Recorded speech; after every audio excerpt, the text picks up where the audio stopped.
अस्सलाम वालेकुम व्यूवर्स। जैसे कि हमने वादा किया था कि हम अपलोड करेंगे लेक्चर्स, तो 10वीं की बायोलॉजी उर्दू मीडियम में आज मैं आपको पढ़ाने लगा हूँ।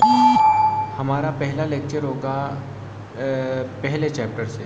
तो पहला चैप्टर हमारा है गैसों का तबादला। ठीक है, जो हमारे पास बाब नंबर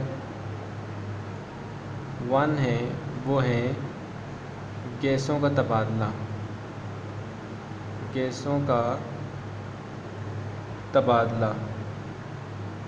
अब जो गैसों का तबादला है, इसके अंदर हमने पहला पैराग्राफ जो बुक में दिया गया है उसके अंदर सबसे पहले जो शॉर्ट क्वेश्चन बनता है वो बनता है आपके पास सेलुलर रेस्पिरेशन। सेलुलर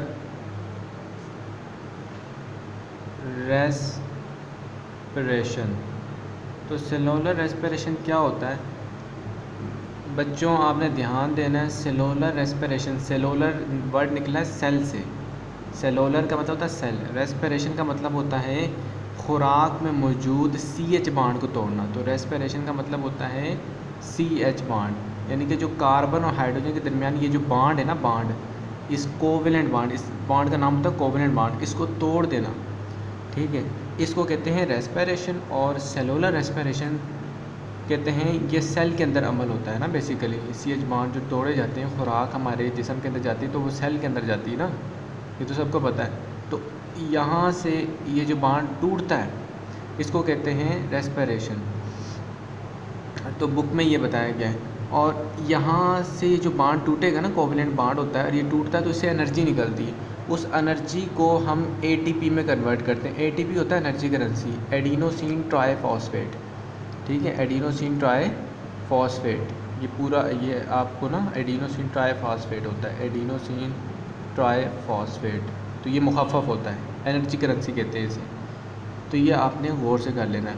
उसके बाद बुक में जो डेफिनेशन लिखी हुई है वो आपकी है एरोबिक रेस्पिरेशन।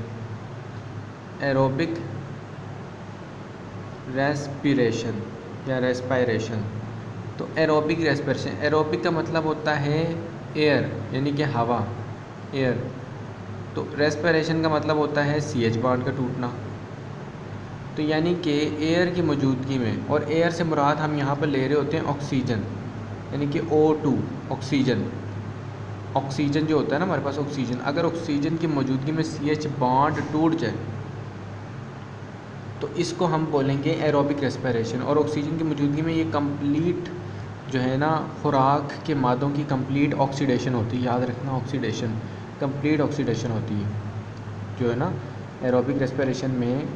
जो खुराक के मादे होते हैं ना, खुराक जो होती है हमारे पास, उसकी कंप्लीट ऑक्सीडेशन हो जाती है, उसको कह देते हैं एरोबिक रेस्पिरेशन। ठीक हो गया, इतना समझ आ गया ना आपको। उसके बाद जो अगला शॉर्ट क्वेश्चन, ये भी शॉर्ट क्वेश्चन था, ठीक है ना। अगला शॉर्ट क्वेश्चन पहले पैराग्राफ में जो अगला शॉर्ट क्वेश्चन बनता है वो अगला शॉर्ट क्वेश्चन है आपके पास कि गैसों का तबादले से क्या मुराद है। ठीक है, गैसों के तबादला से क्या मुराद है। इसका आंसर ये है कि ऑक्सीजन का, हम अपने जिस्म के अंदर ऑक्सीजन जो है वो मुंह के ज़रिए से अंदर ले लेते हैं और वो हमारे लंग्स में जाती है, लंग्स के ज़रिए ब्लड में चली जाती है, क्योंकि लंग्स के पास ब्लड कैपिलरीज होती हैं जहाँ से ऑक्सीजन डिफ्यूज़ हो जाती है और वो ब्लड में जाता है। अब ब्लड जो है हमारा उस ऑक्सीजन को इस्तेमाल करके कार्बन डाइऑक्साइड बना देता है। ठीक है, और उस ऑक्सीजन को इस्तेमाल करके कार्बन डाइऑक्साइड बना देता है। तो इसको कहते हैं गैसों का तबादला, यानी कि ऑक्सीजन का अंदर जाना और कार्बन डाइऑक्साइड का फिर बाहर निकल जाना।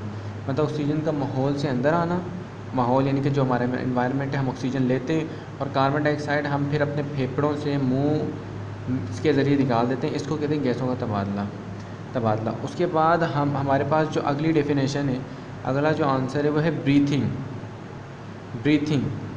ठीक है, सांस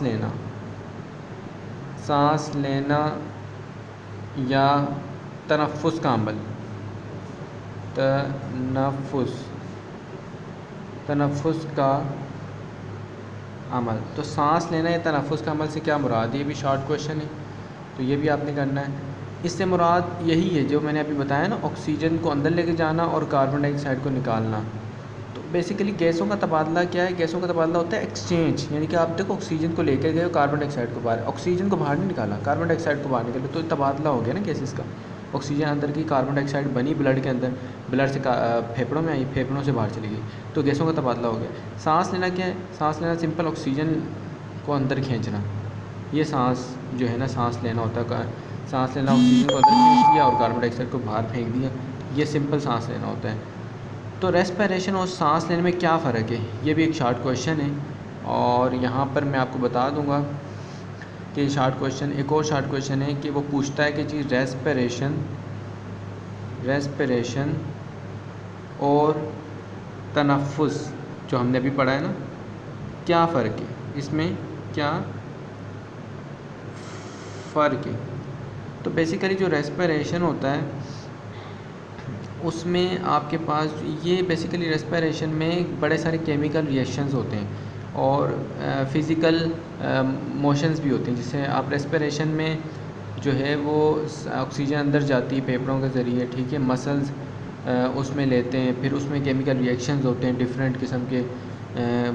रेस्पिरेशन का पूरा मैकेनिज़्म होता है ना, क्रब साइकिल पढ़ा होगा, सारा कुछ होता है, तो उसको कहते हैं रेस्पिरेशन। जबकि तनफ़ुस में कोई चीज़ें नहीं होती, तनफ़ुस में सिर्फ ऑक्सीजन अंदर गई और फेफड़ों से कार्बन डाइऑक्साइड बाहर आ गई, इसको तनफ़ुस कहते हैं, ठीक है। रेस्पिरेशन यानी कि टोटल, यानी कि रेस्पिरेशन के अंदर तनफ़ुस खुद आ जाती है, यानी कि रेस्पिरेशन का एक पार्ट है, तनफ़ुस जो है वो रेस्पिरेशन का हिस्सा है, ठीक है। तनफ़ुस ये होता है ना कि ऑक्सीजन अंदर गई फेफड़ों के और फेफड़ों से बाहर निकली। रेस्पिरेशन में ऐसा नहीं होता, रेस्पिरेशन में होता है ऑक्सीजन अंदर, रेस्पिरेशन में ये हो रहा है कि ऑक्सीजन जा रही है और जाके ब्लड में जाके कार्बन डाइऑक्साइड बन के दोबारा भी आ रही है, और जो बायोकेमिकल रिएक्शंस भी डिफरेंट चल रहे हैं, जिसको हम बोलते हैं रेस्पिरेशन।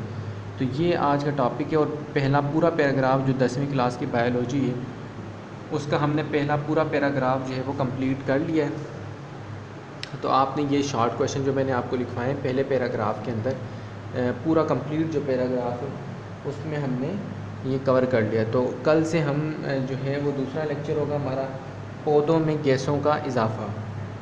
तो ये वाला हमारे पास आगे टाइटल आ रहा है, तो हमने इस पर बनानी है, तो ये आपने समझ लेना जो मैंने समझाया, ठीक है। तो ये चीज़ें, तो ओके बाय।